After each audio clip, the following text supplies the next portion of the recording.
Hello YouTube, this is Archon633 and today is the second day of my Transformers Devastation Week reviews, and today we'll be reviewing Transformers Generations Voyager Class Bonecrusher. Now Bonecrusher is a bit disappointing compared to the other Constructicons because unfortunately by the way it's designed, while it does fit in pretty well at times, this waist piece doesn't like to peg in together sometimes and it causes some stability issues, and it also causes so that this is really loose and gets out of the way. But luckily right now on the camera, there isn't many problems with it, and I do appreciate that it's actually working for me today.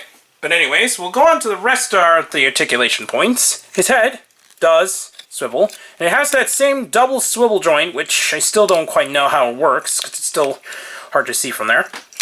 His arms this time are on ball joints, so it allows full movement, but it only can bend that far due to the way that this piece is designed. He does have ball joints on his hands, but he doesn't have any wrist swivels. He doesn't have any waist articulation due to the design, but as you can see, it's already starting to split. His legs are on ball joints, so it allows full movement all around, and it's a double ball joint, which allows you to bend in and out due to transformation. He does have knee articulation, and his feet can pivot really well, so that's good. But anyways, that's it for Bonecrusher, and I have to admit, he's kind of the more bland out of the set, even if it's accurate. But anyways, since it's already starting to split, we're going to go on to the transformation. We're going to take up the shovel piece here, like that. Disconnect this entire piece back here. Push away the head. Next, what we're going to do is collapse the legs. And we're going to snap these together. Then we're going to take this entire piece here and snap it into place here. Oh, it does have waist articulation, but sometimes it does have a little problem because this shovel piece gets stuck and it causes it to not really turn. But anyways, got this so far. Next we're going to do is take this and we're going to lay this in this direction like so.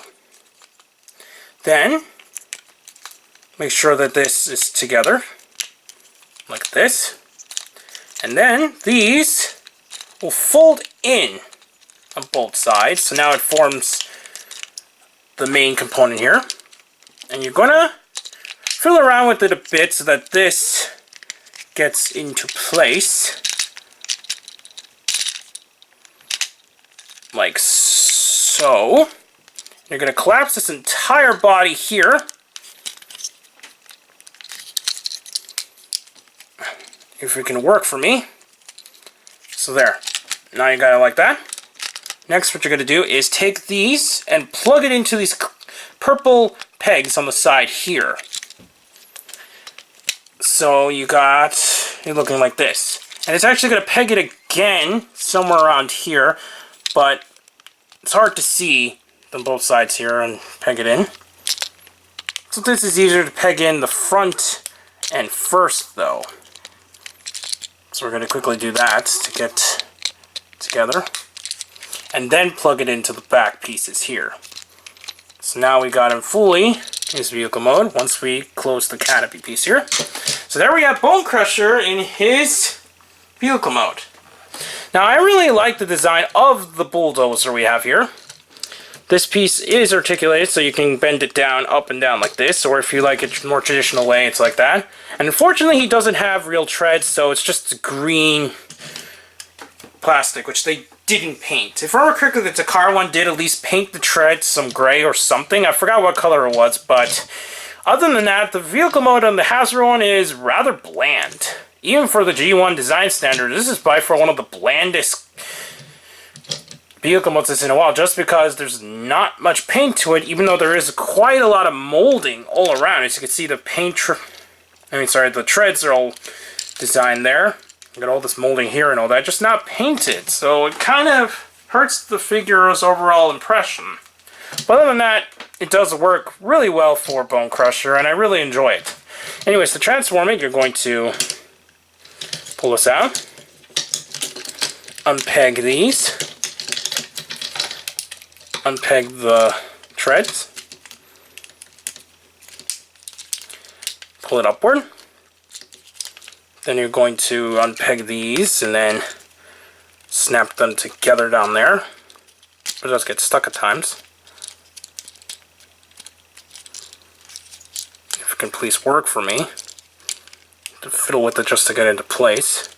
Pull down the legs. Push up the feet.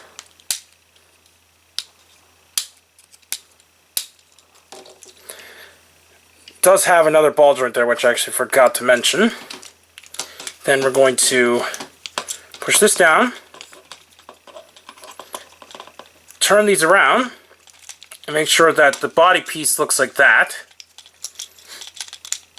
Then we're going to take this entire piece here and plug it in. First, we're going to pull out the head, then plug it in. Push up the canopy piece, which could get stuck at times. Plug these together.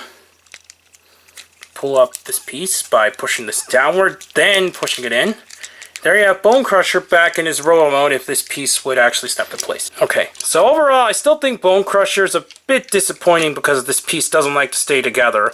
And other than that, I still think it's a rather bland robot design compared to the other Constructicons. But overall, other than that, I think this is a really nice rendition of Bonecrusher, and I can't wait to see how the Takara one ends up. And yes, it does do that. Anyways, please comment, subscribe, and check out Hirotaku for the latest in hero news. Also, check out the WW podcast on the YouTube link I sent down below. Also, check out the other podcasts, sorry, not podcasts, but the other channels that are listed down below. Also, check me out on Twitter under DarkGod633. Don't forget to comment, subscribe, and check out tomorrow for the next review of my Devastation week. Anyway, I'll see you YouTube. Bye.